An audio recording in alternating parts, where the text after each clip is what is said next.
Mark సువార్త 11వ అధ్యాయం 23వ వచనంలో యేసయ్య ఏమన్నాడంటే, ఎవడైనను ఈ పర్వతాన్ని చూసి, చదువు నాయన. ఎవడైనను ఈ కొండను చూచి నీవు ఎత్తబడి సముద్రంలో పడవేయబడుమని చెప్పి తన మనస్సులో సందేహింపక తాను చెప్పినది జరుగునని నమ్మిన ఎడల వాడు చెప్పినది జరుగునని మీతో నిశ్చయముగా చెప్పుచున్నాను. చూసారా, ఎదుర్కొనేటువంటి కొండను చూసి ప్రార్థన చేయుడే అని లేదు యేసయ్య. ఏమన్నాడు? దానినితో మాట్లాడమంటున్నాడు. ఆమేన్. యేసయ్య తుఫాన్లో ఉన్నప్పుడు ప్రార్థన చేశాడా? లేదు, తుఫానుతో మాట్లాడాడు. ఆమేన్, ఆమేన్. సాతాను వచ్చి ఆయన్ని శోధించినప్పుడు ప్రార్థన చేశాడా? లేదు, దానితో మాట్లాడాడు. మరి ప్రార్థన ఎందుకు? ప్రార్థన ద్వారా బలపడి సవాలు వచ్చినప్పుడు దాన్ని ఎదిరించడానికి ప్రార్థన చాలా అవసరం.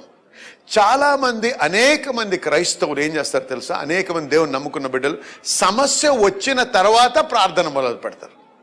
కానీ యేసేమన్నాడు తెలుసా? Pray that you enter naught into temptation. అంటే శోధన రాకముందే ప్రార్థన చేయమన్నాడు. హల్లెలూయా. సమస్య రాకముందే ప్రార్థన చేయాలి. సమస్యలు రాకముందే మనము బలపడాలి. యేసయ్య తన వాక్యంలో ప్రార్థన. అప్పుడు సమస్యను ఎదుర్కొన్నప్పుడు ప్రార్థన చేసే సమయం కాదు, దాన్ని ఎదిరించే సమయం. హల్లెలూయా. ఎందుకు? అది మనలో పిరికితనాన్ని సృష్టించాలి.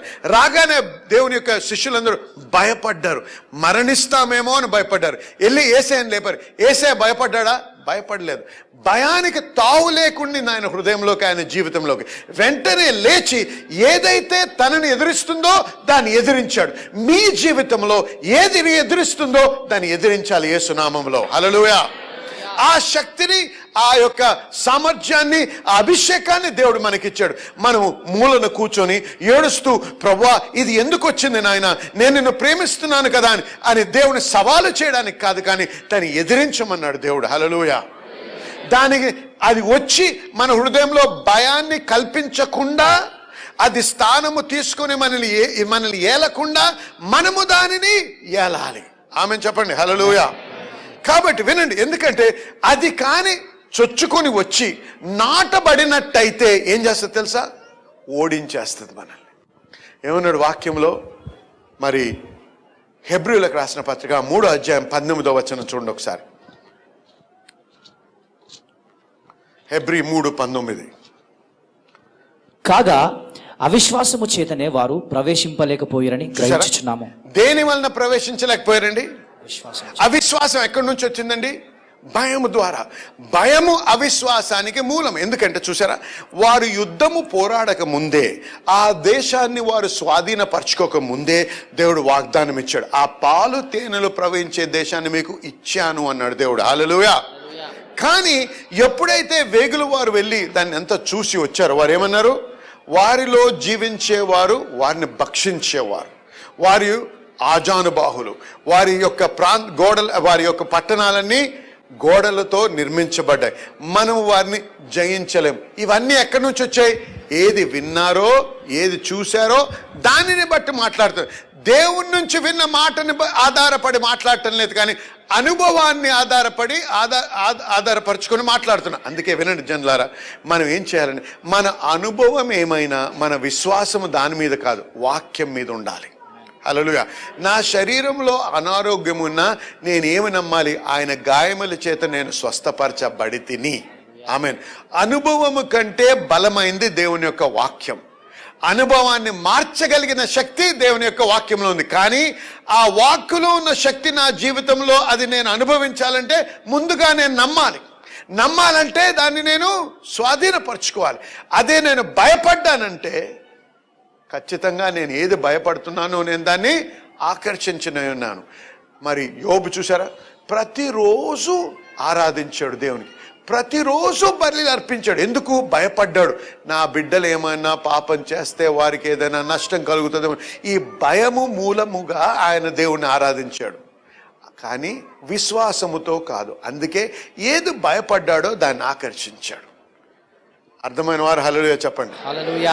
అందుకే మన ప్రార్థన చేసినంత మాత్రాన అయిపోద్ది కాదు, విశ్వాస మూలముగా చేసిన ప్రార్థనకే జవాబులు ఉంటాయి దేవుని నుంచి.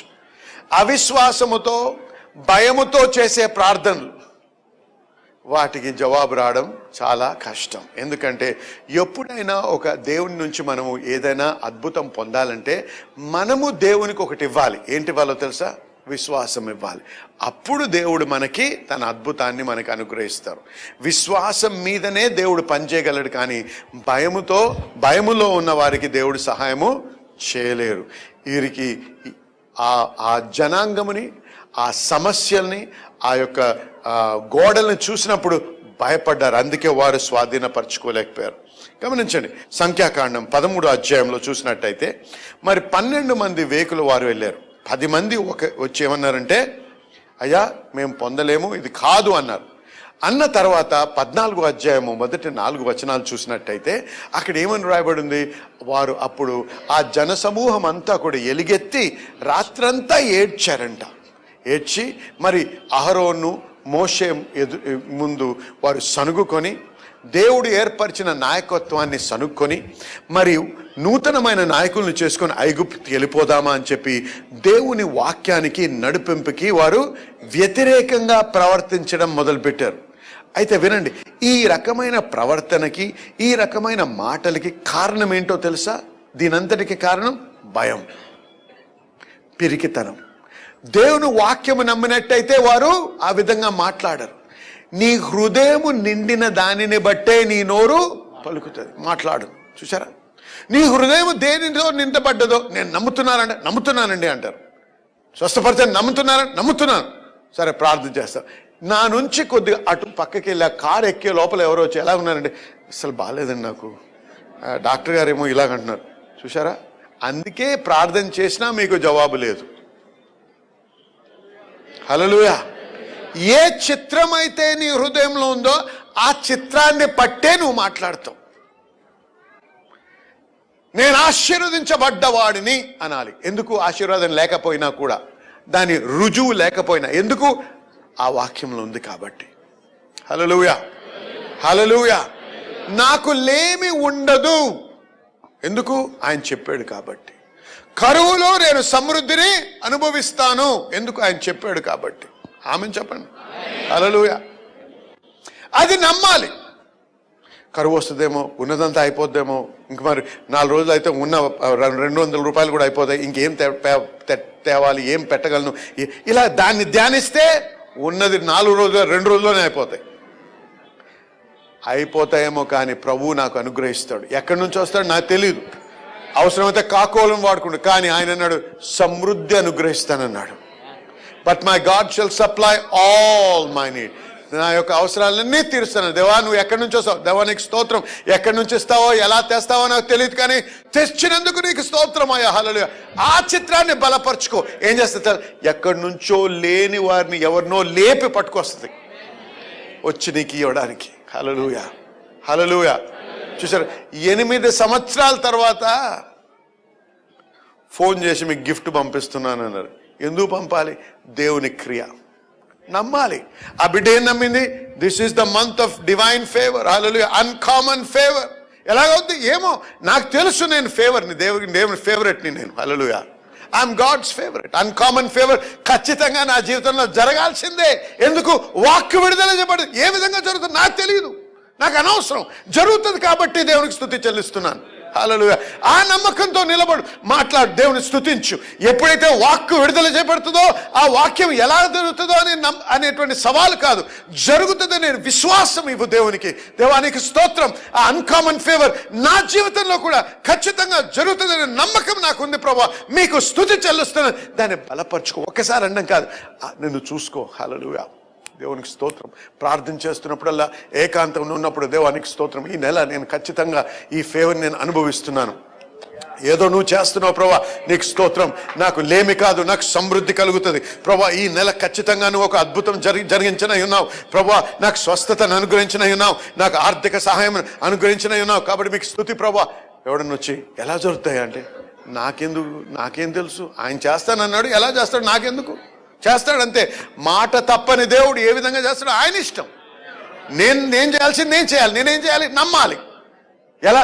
అది తెచ్చే బాధ్యత నాది కాదు, ఆయనది. హల్లెలూయా. స్వస్థపరిచే బాధ్యత ఆయనది, నమ్మే బాధ్యత నాది. ఆమేన్. కానీ నువ్వు జాగ్రత్త పడు. ఏ చిత్రాన్ని నువ్వు పొంది ఉన్నావో. ఆ చిత్రం దేవుని వాక్యానికి విరుద్ధమైతే దాన్ని మార్చాలి. ఎలా మార్చాలో అది ఆలోచిద్దాం. కానీ ముందుగా వినండి, ఈ 10 మంది కూడా ఏమన్నారు? కాదు మాతోని అన్నారు. వెళ్తే సస్తాం అన్నారు. అందుకే ఒక్కడు అడుగు పెట్టలేదు. ఆమేన్. ఇద్దరేమన్నారు? ఈ రోజే వెళ్దాం, ఈ రోజే స్వాధీనపరచుకుందాం, దేవుడు మనకు తోడై ఉన్నాడు, వారిని శాతము చేయగలం మనం. దేవునికి స్తోత్రం. చూసారా, వారిద్దరే అడుగు పెట్టగలిగారు. ఎందుకు? వీరి హృదయంలో ఉన్న చిత్రానికి వీరి హృదయంలో ఉన్న చిత్రానికి చాలా వ్యత్యాసం ఉంది. ఈ చిత్రాలు రెండు ఎక్కడి నుంచి వచ్చాయి? వీరు దేన్ని చూశారో, దేనినైతే తన మామూలు ఈ బాహ్య నేత్రాలతో చూసి విన్నారో దాన్ని నమ్మారు. వీరు కూడా అదే చిత్రాన్ని చూశారు, అవే బొమ్మలు చూశారు, అదే వ్యక్తులను చూశారు. కానీ వారు నిర్ణయం తీసుకోండి, మేము చూసిన దానికంటే యెహోవా చెప్పిన మాటను మేము నమ్ముతామని. మీరు ఎవరి మాట నమ్ముతారో ఈరోజు నిర్ణయించుకోండి. ఎవరి మాట నమ్ముతావో వారి మాట నీ హృదయంలో చిత్రీకరించబడుతుంది. ఆ చిత్రం ఏదైతే చిత్రీకరించబడుతుందో అది మిమ్మల్ని మీ గమ్యానికి నడిపిస్తుంది. ఆమేన్ చెప్పండి. హల్లెలూయా.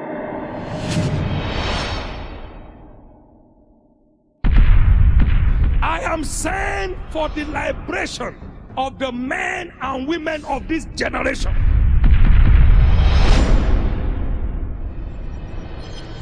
God sent me in an 18-hour long vision. So go say to the world, enough is enough. Satan, stop there. So whatever Satan has done against your destiny, I command them undone today.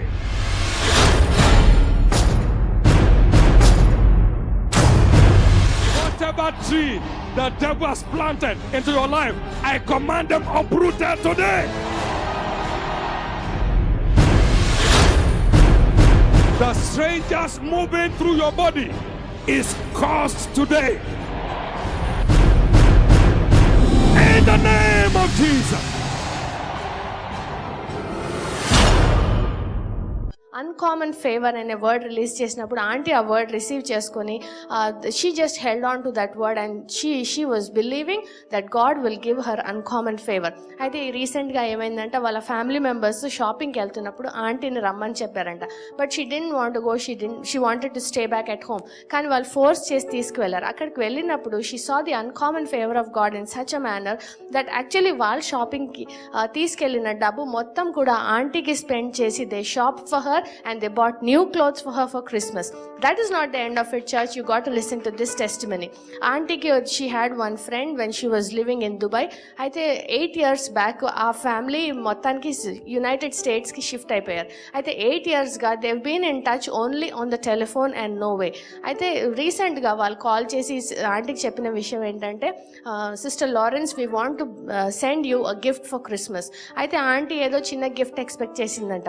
కానీ today morning ఎవరు America నుంచి వచ్చినప్పుడు ఆ family తినకు పంపించిన gift తీసుకొచ్చారు. Exactly at 6:30 this morning they came and knocked on her door, and when she opened her door they handed her a packet, and when she opened the packet there was 50,000 rupees in it. That is indeed an uncommon favor of God. All glory to Jesus. హల్లెలూయా. కాబట్టి ఈ విరుద్ధంగా వీరు మాట్లాడడానికి కారణం ఏమన్నాము? Fear. అందరు చెప్పండి, fear. ఇది కొద్దిగా ఇంగ్లీష్లో చెప్తాను, వినండి జాగ్రత్త. చాలా మందికి అర్థమవుతుంది, జాగ్రత్త వినండి. Fear in this context is, fear అంటే ఏంటో చెప్తాను వినండి, is an emotional and a psychological response to an imaginary condition which the mind perceives as real. Emotional అంటే భావోద్రేకాలు, సైకలాజికల్ మానసికమైనటువంటి రెస్పాన్స్. ఇవి ఈ వీటి నుంచి వచ్చేటువంటి ప్రతిస్పందన దేని మీద ఆధారపడి? మనలో స్థిరపడుతున్నటువంటి ఇమేజ్ని బట్టి. అయితే ఈ యొక్క చిత్రము అది నిజమా కళ మన మైండ్కి అర్థం కాదు. అంటే ఏంటి పాస్టర్ గారు అంటే చెప్తాను వినండి. The mind can tell the difference between the real and the imaginary.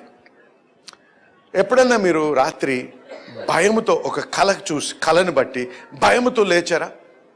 లేచిన వాళ్ళు చేయపండి, అందరికీ అవుద్ది ఇటువంటి అనుభవం కదా. లేచినప్పుడు వణుకుతుంటాం, ఒక్కోసారి భయానికి చెమటలు కక్కుతూ ఉంటారు, ఊపిరి చాలా వేగంగా పీలుస్తూ ఉంటారు. ఎందుకు? మీరేదో చూశారు. అది నిజమా కాదు, అది కళ. అయితే నీ మైండ్కి తెలుసా అది నిజమో కాదో? తెలియదు. అర్థమైంది మీకు? ఇది చాలా ముఖ్యం. అందుకే ఈ ఇమేజరీ అనేది చాలా చాలా ప్రాముఖ్యమైనటువంటి విషయం. ఇది మనము ప్రార్థన చేసేటప్పుడు ఈ యొక్క చిత్రం ఏదైతుందో అది దేవుని వాక్యానికి అనుకూలముగా ఉండాలి. అప్పుడే ఆ ప్రార్థనకి నిజమైన జవాబు నువ్వు పొందగలవు. చూడండి, fear is design to paralyse you. అంటే భయం నిన్ను ఏమి చేయకుండా నిన్ను అంగవైకల్యం okay. It disconnects you from God your source. దేవుడు నీ ఆధారం నుంచి, దేవుడి నుంచి నిన్ను త్రించివేస్తుంది. You could be praying but it will be based on fear. నువ్వు ప్రార్థన చేస్తున్నప్పటికీ అది భయముపై ఆధారపడి ఉంటుంది. అందుకే అది పనిచేయదు. భయము నుంచి ఉద్భవించే ప్రార్థనకి ఫలం ఉండదు, నువ్వు ఏదైతే ఆశిస్తున్నావో దానికి. కాబట్టి మనం నేర్చుకోవాల్సింది ఏంటంటే, భయానికి ఈ పిరికితనానికి మనల్ని ఏలడానికి మనం త్రావు ఇవ్వకూడదు. దానియేలు గ్రంథం 3వ అధ్యాయంలో చూసినట్టయితే, ఒకసారి నెబుకద్నెజర్ రాజు ఏమన్నాడు, ఆయన యొక్క విగ్రహానికి లోబడి సాగిలపడి మొక్కాలని చెప్పి ఒక రూల్ పెట్టాడు.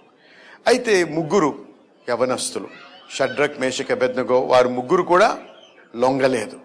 వారు తెలిసినప్పుడు రాజు అన్నాడు, ఈసారి మ్యూజిక్ ప్లే అయినప్పుడు మీరు వంగి మోకరించి మరి నమస్కారం చేయాలంటే, అయ్యా దీని విషయం మేము ఆలోచించాల్సిన అవసరం కూడా లేదు, ఎందుకంటే దేవుని తన వాక్యాన్ని బట్టి ఏం చెప్పాడు, దేనికి కూడా నువ్వు వంగకూడదు, సాగిలపడకూడదు, మొక్కకూడదని. కాబట్టి రాజా మేము మట్టుకు దానికి లోబడమన్నారు. వినండి, ఆ రోజుల్లో నెబుకద్నెజర్ రాజు అంత బలమైన వ్యక్తి ఈ లోకంలో లేడు.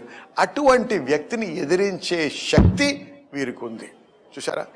అయితే ఏమన్నాడు, మిమ్మల్ని మంటలో వేయబడతారు అన్నాడు. ఏమి చేసినా మేము మట్టుకు లొంగము.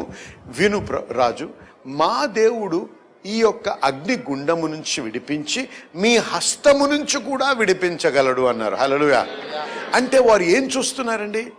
వారు కాలి బూడిదే అయిపోవడం చూస్తున్నారా? కాదు, అగ్నిలో వేయబడినా వారు విడిపించబడతారనే చిత్రం వారి హృదయంలో ఉంది. కాబట్టి వారు ఆ విధంగా వారు మాట్లాడగలుగుతున్నారు. అప్పుడు రాజుకు చాలా కోపం వచ్చి ఏం చేశాడు, ఆ మంటని ఇంకా 7 రెట్లు ఇంకా ఎక్కువ చేయమని. 7 రెట్లు ఎందుకు చేయాలి? చూసారా? ఎప్పుడైనా నువ్వు దేవుని కొరకు నిలకడగా ఉండాలన్నప్పుడు సాతానికి కోపం వచ్చి ఇంకా ఎక్కువగా భయపెట్టడానికి ప్రయత్నం చేస్తాడు. 7 మార్లు ఎక్కువ చేయమన్నాడు. 7 మార్లు చేసినా 70 మార్లు చేసినా మంటే, కాల్చేది కాల్చుతుంది, అంతేనా? కాబట్టి మనం ఎప్పుడైతే ఆ నిబ్బరంగా వారు నిలబడ్డారో వారిని తీసుకెళ్ళి ఏం చేశారు, అగ్నిలో వేయబడ్డారు. వినండి, నిన్ను నేను ఎన్నడూ విడువను ఎడబాయనన్నాడు దేవుడు.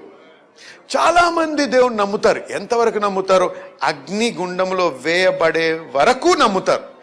వేయబడ్డ తర్వాత, దేవా ఎక్కడున్నావు నువ్వు, అసలు నువ్వు నా ప్రార్థన ఆలకించుండుంటే ఇది జరిగేది కాదు, నువ్వు ఇంత నన్ను మంటలో వేసే వరకు కూడా నువ్వు చేస్తావని నమ్మాను, కానీ నువ్వు చేయలేదు ప్రభా, నువ్వు నిజంగా ప్రేమ కలిగిన దేవుడువా అని కొద్దిమంది నోటితో మాట్లాడతారు, కొద్దిమంది హృదయంలో ప్రశ్నిస్తారు. కానీ వినండి, దేవుని ఒక వాక్యానుసారంగా మనం ఆలోచించినట్టయితే, మంటలో వేయబడిన తర్వాతే తను ప్రత్యక్షమయ్యాడు.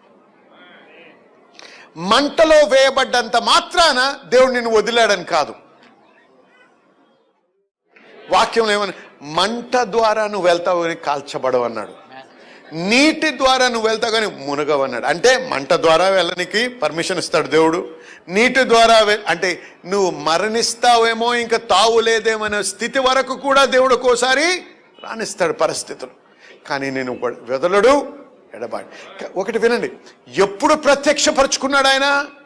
మంటలో వేసి ఆడు మోసుకొని వెళ్ళి ఇంకా వేసే ముందు ప్రత్యక్షపరిచాడా? లేదు, వేసిన తర్వాత వచ్చాడు, వచ్చి తిరుగుతూ ఉన్నాడు మంటలో. నెబుకద్నెజరు వనకడం మొదలుపెట్టాడు. ఏంటయ్యా, మనం 3 వేసామా 4 వేసామా అన్నాడు.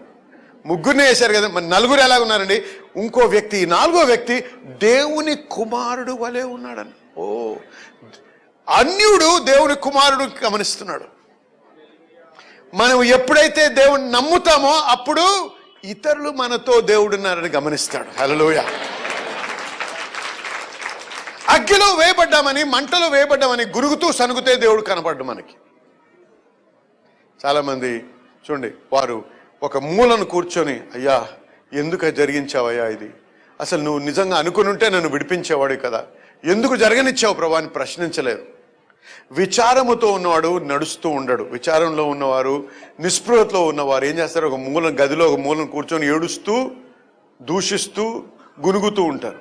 వీరు మంటలో కూడా నడుస్తున్నారంట. హల్లెలూయా. అంటే నేను విజయవంతుడినే, నన్ను ఎవడూ ఓడించలేడు. అటువంటి హృదయం కలిగిన వాడు ఖచ్చితంగా దేవుని యొక్క ప్రత్యక్షతను అనుభవించగలడు. ఆమెన్ చెప్పండి. హల్లెలూయా. కాబట్టి వినండి బిడ్డలారా, మనము దేవుని విశ్వాసముతో మనం ఎప్పుడైతే నమ్మి ముందుకు అడిగేస్తామో, ఆ యొక్క చిత్రాన్ని బట్టి నడుస్తామో, ఖచ్చితంగా దేవుని యొక్క కృపను మనము అనుభవించగలము. ఆమెన్ చెప్పండి. చూడండి, ఈ యొక్క విశ్వాసంలో పిరికితనము రాకుండా ఉండాలంటే ఏం చేయాలో తెలుసా? దేవుని వాక్యాన్ని ధ్యానించాలి. ఏమన్నాడు యెహోషువతో దేవుడు మాట్లాడుతూ అన్నాడు, మోషే నా యొక్క సేవకుడు మరణించాడు, ఇప్పుడు నీవు నడిపించాలి. కానీ 3 మార్లు ఏమన్నాడు తెలుసా? Be of good courage, fear not, భయపడకము, ధైర్యము కలిగే ఉండాలి అని 3 మార్లు 3-4 వచనాల్లో మాట్లాడుతూ వచ్చాయి. ఎందుకు? చుట్టూన్న ఏది చూసినా భయాన్ని కల్పించే ఉన్నాయి యెహోషువకి. అందుకే దేవుడు దివారాత్రం నేను చెప్పిన మాటను ధ్యానించు అన్నాడు. వాక్యము ధ్యానించటం ద్వారా ఈ చిత్రాలు మారుతాయి. వాక్యము ఎంతగా ధ్యానించాలంటే ఆ భయము కల్పించే చిత్రము యొక్క స్థానములో విశ్వాసాన్ని కలిగించే చిత్రము ఏర్పరిచే వరకు మనం ధ్యానించాలి. అందుకే ప్రార్థన చేసే సమయమే కాదు, డ్రైవింగ్ చేస్తూ ఎక్కడికైనా వెళ్ళే టైం కూడా అదే ధ్యానిస్తుండాలి. లేకపోతే స్నానం చేసేటప్పుడు కూడా వాక్యం ధ్యానిస్తూ ఉండాలి. లేకపోతే ఇంకేదో పరిస్థితిలో ఉన్నప్పుడు కూడా వాక్యం. ఎందుకు? మనం ఏం చేస్తున్నాం? ఒకటి మర్చిపోకండి, ఏది మర్చిపోయినా ఏదో ఒక చిత్రాన్ని బలపరుస్తున్నాం. వరి అంటాం. వరి అంటే ఏంటండి? చాలా యాంగ్జైటీ, వరి అని. వరి ద్వారా ఏమవుతుంది? హై బ్లడ్ ప్రెషర్ వస్తుంది, బ్లడ్ షుగర్ లెవెల్స్ ఎక్కువ అవుతాయి. అవునా? ఇవన్నీ మరణానికి తావు తీసాయి. ఇవన్నీ వరి దేని నుంచి వస్తుంది? భయాన్ని నుంచే వస్తుంది. నువ్వు ఎక్కువగా దాన్ని ధ్యానిస్తున్నావు. అందుకే అంటారు హై బ్లడ్ ప్రెషర్, అయ్యా అన్నీ బాగుంటాయి, నువ్వు దాని గురించి ధ్యానించకు నువ్వు అంటారు. ఎందుకు? ధ్యానించటం ద్వారా ఏమవుతుంది? నెగటివ్ని ధ్యానించటం ద్వారా నెగటివ్ చిత్రం స్థిరపరచబడుతుంది. ఆ నెగటివ్ చిత్రం స్థిరపరచబడ్డం ద్వారా అది జరుగుతుందనే అనుమానం ఎక్కువ కలుగుతూ ఉంటుంది. దానిని బట్టి నువ్వేం చేస్తున్నావు? నీ వరి ద్వారా నువ్వు దాన్ని బలపరుస్తూ ఉన్నావు. అర్థమైన వారు హల్లెలూయా చెప్పండి. అందుకే ఆ వరి అనేది యాంగ్జైటీలో మనం ఉండకూడదు. ఫిలిప్పీయులకు రాసిన పత్రిక 4వ అధ్యాయం 6వ వచనంలో అదే చెప్తున్నాడు పౌలు గారు. But with thanksgiving, not being anxious. కృతజ్ఞతాస్తుతులతో దేవుని దగ్గరికి రావాలి. భయముతో, మరి వరితో కాకుండా, యాంగ్జైటీతో కాకుండా. చింత. చూసారా? వరి అంటే చింతతో కాదు, కానీ విశ్వాసంతో రావాలి. దేవునికి స్తోత్రం. హల్లెలూయా. కాబట్టి వినండి జనులారా, భయము లేకుండా బ్రతకాలంటే వాక్యములో మనం సమయము గడపాలి. చూసారా? మరి యేసయ్య ఒకరోజు వచ్చినప్పుడు జైరస్ అంటే యాయిరు పరిగెత్తుకుంటూ వచ్చారు పాదములు, ప్రభా నా కుమార్తె మరణించే స్థితిలో ఉంది, నీ వచ్చి ఆమె మీద చేతులు పెట్టినట్టయితే ఆమె ఖచ్చితంగా జీవిస్తుంది. షీ షాల్ లివ్ అని ఉంది ఇంగ్లీష్లో. ఖచ్చితంగా జీవిస్తుంది. అయితే ఏసేమంటారు? పద వెళ్దామంటారు. వెళ్తా ఉంటే ఆ రక్తస్రావ రోగంతో బాధపడుతున్న వ్యక్తిని బట్టి సమయం అయిపోద్ది. అప్పుడు ఆయన ఇంటి నుంచే యాయిరు ఇంటి నుంచి జనం వచ్చి ఇంకా మన యేసయ్యను ఇంకా ఇబ్బందిపరచకు, నీ కుమార్తె మరణించింది అంట. అయితే వెంటనే యేసయ్య యాయిరు నోరు విప్పక ముందే ఏం చేస్తారు తెలుసా? భయపడకుము, నమ్మిక మట్టుకు ఉంచుము అన్నాడు. ఇంగ్లీష్లో fear not, only believe. Only believe. ఏం బిలీవ్ చేయాలయా? చనిపోయింది కదా, ఇంకేం బిలీవ్ చేయాలి అంటాం. అయిపోయింది కదా, ఇంకేం బిలీవ్ చేస్తాం? ఆగు. ఏం బిలీవ్ చేయాలో తెలుసా? నువ్వు ఎప్పుడైతే యేసయ్య దగ్గరకు వచ్చావు, నువ్వు ఒక చిత్రంతో వచ్చావు. ఏం చిత్రంతో వచ్చావు? ఆయన వచ్చి నీ బిడ్డ మీద చేతులు ఉంచినట్టయితే ఆమె జీవిస్తుందనే చిత్రంతో వచ్చావు. నువ్వు ఆ చిత్రంతో వచ్చావు కాబట్టి ఆ మాట పలికావు. అయితే యేసయ్య అంటున్నాడంటే, నువ్వు ఎటువంటి వార్త వచ్చినా దాన్ని పట్టించుకోకు. నువ్వు ఏది మాట్లాడావో, ఏది విశ్వసించావో, ఏది చూసావో దాన్ని పట్టుకో. ఆమేన్. దాని నుంచి నువ్వు సడలింబకు అంటే సరే అని చెప్పి ఇంటికి వెళ్ళిన తర్వాత ఏమవుతుంది? ఆ బిడ్డ స్వస్థపరచబడుతుంది. హల్లెలూయా. చూసారా? అందుకే యేసయ్యకి భయపడినట్టయితే యేసయ్య అద్భుతం చేయలేకపోయింది. అనేక మార్లు యేసయ్య అకార్డింగ్ టు యువర్ ఫెయిత్. నీ విశ్వాస పరిమాణము చొప్పునే నీకు అద్భుతాలు జరుగుతాయి. అందుకే ఈ వాక్యం ధ్యానించడం, వాక్యం వినుట అనేది చాలా ప్రాముఖ్యమైనటువంటి విషయం. మనం బలపరుచుకోవాలి, మన హృదయంలో వాక్కులో బలపరుచుకుంటూ దేవుని వాక్యము ద్వారా సృష్టించబడే చిత్రాలు బలపరచబడుతుండాలి. అప్పుడు మనము జయములో జీవించగలం. ఆమేన్. అపోస్తలుల కార్యం 5వ అధ్యాయం చదివినట్టయితే అక్కడ పేతురుని మరి బంధించారు హేరోదు. ఎందుకు? యాకోబుని చంపాడు. మరి ఇప్పుడు పేతురుని చంపాలని ఆయన ఉద్దేశంతో మరి బంధించి సైనికుల మధ్యలో ఉంచాడు. రేపు ప్రొద్దున లేస్తే పేతురుని సంహరణ చేయడానికి సిద్ధపడుతున్నారు. అయితే వాక్యంలో ఏమని రాయబడింది? ఆయన ఆ రాత్రి నిద్రిస్తున్నాడంట. రేపు లెగ్గానే నీ యొక్క తల తీసేస్తారంటే నీకు నిద్ర పడుతుందా? చెప్పు, నిద్ర పడుతుందా? పట్టదు. కానీ ఆయన నిద్రిస్తున్నాడు. ఎప్పుడైతే దేవునిలో అంత విశ్వాసం, అంత నమ్మిక ఉండి నువ్వు అంత ధీమాగా ఉంటావో అప్పుడే దేవుని యొక్క శక్తి నువ్వు అనుభవించగలవు. ఆమేన్. అందుకే ఏమైంది? నిద్ర అవుతుంటే సాతాను రాలేదు, దేవుని దూత వచ్చాడు. హల్లెలూయా. విశ్వాసం.